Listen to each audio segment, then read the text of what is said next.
La Junta de Supervisión Fiscal presentará mañana en la isla la plataforma de proyectos críticos de infraestructura, según establece el título 5 de la Ley Promesa, mientras una moción para que se investiguen las causas de la crisis financiera en la isla, específicamente el rol de los bancos en esta crisis, fue atendida hoy por la magistrada Judith Gale en el Tribunal de Boston. Sobre el impacto y las posibles repercusiones de esta moción radicada por el Comité de Acreedores No Asegurados del Gobierno, conversamos a fondo con el analista José Enrico Valenzuela. Buenas noches y gracias por estar con nosotros. Buenas noches al público televidente. Interesante los argumentos que se han visto hoy en Boston por parte de esta petición del Comité de Acreedores No Asegurados.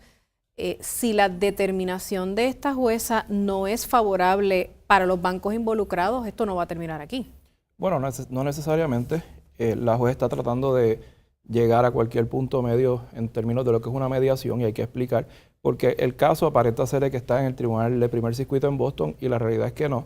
Es que la juez a cargo, Taylor Swain, la juez que está a cargo del caso aquí en Puerto Rico. Taylor Swain, exacto. Correcto. Ella le delega esto a una magistrado, que es un juez de menor jerarquía que lo que es un Article 3 Judge por la Constitución Federal, que es la juez.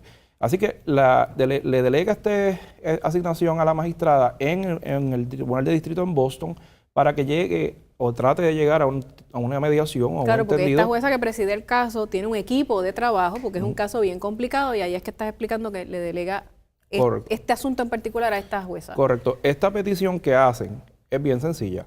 Es abrir los libros y asignar a un ente independiente, que es una persona perito en la materia, que pueda investigar y rendir un informe como cualquier perito para determinar cuál de esa deuda se entiende que fue emitida de forma ilegal o con alto riesgo, sin algún tipo de protección para propósitos de fuentes de repago y o también que se haya hecho sabiendo o a sabiendas de que el gobierno jamás iba a poder pagar los intereses que estaban consignados en esa transacción. Hay que partir de la premisa también de que esta forma y manera de operar lo que es la industria de los bonos y la deuda no está regulada necesariamente. Hay muchos huecos, muchos loopholes, pero en el carácter privado, en el carácter público, que fue como lamentablemente se utilizaron las corporaciones públicas, entiéndase energía eléctrica, acueductos, carreteras, entre otras, para llegar a estos acuerdos con los bonistas y seguir emitiendo deuda, como no estaba regulado necesariamente por las entidades privadas como el SEC y otras más, pues se dieron este tipo de situaciones que al día de hoy no se explican, ni se entienden, ni mucho menos se justifican el por qué con unos intereses tan altos se seguía emitiendo deuda. Y eso es lo controversial de todo esto, porque todos sabemos que los intereses que estaban envueltos y los que todavía están en las deudas de estas corporaciones públicas son totalmente impagables. No hay manera de llegar a un punto medio y además tampoco se entiende el por qué la oposición tan grande de los bancos y de las entidades financieras que están envueltas, sin particularizar a nadie, de no querer que se abran los libros y se investigue. ¿Por qué no desean que esto ocurra?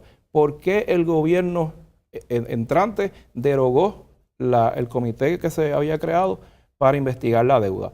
¿Por qué la propia Junta de Control Fiscal al principio se opuso y ahora están dispuestos a llegar a un punto medio para investigar lo que ocurrió con la emisión de esa deuda? Hay muchas interrogantes. Yo entiendo que la petición de estos acreedores, que aunque no están garantizados, porque no están constitucionalmente garantizados, tienen todo el derecho de exigirlo. Y más aún, también me sorprende que la misma noticia reseña que la Autoridad para el Financiamiento, que era lo que antes el Banco Gubernamental, claro, se oponga a este tipo de investigación o a este tipo de saber qué pasó con la deuda y por qué se emitió, argumentando precisamente de que eso le limita los poderes al gobierno, que eso cae dentro de los poderes del gobierno.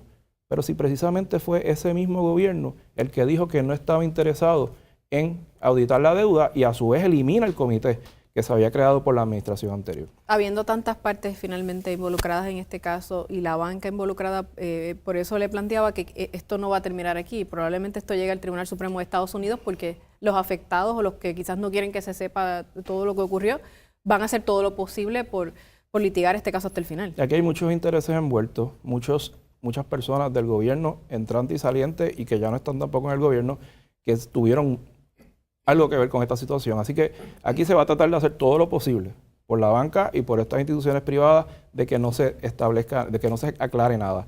Ahora bien, pasaría entonces a la jueza a decidir y entonces eventualmente el Tribunal de Apelaciones en Boston y probablemente el Tribunal Supremo de Estados Unidos. Claro que sí. Gracias por estar con nosotros. Gracias a usted. Amigos, pasamos con Ramón Enrique.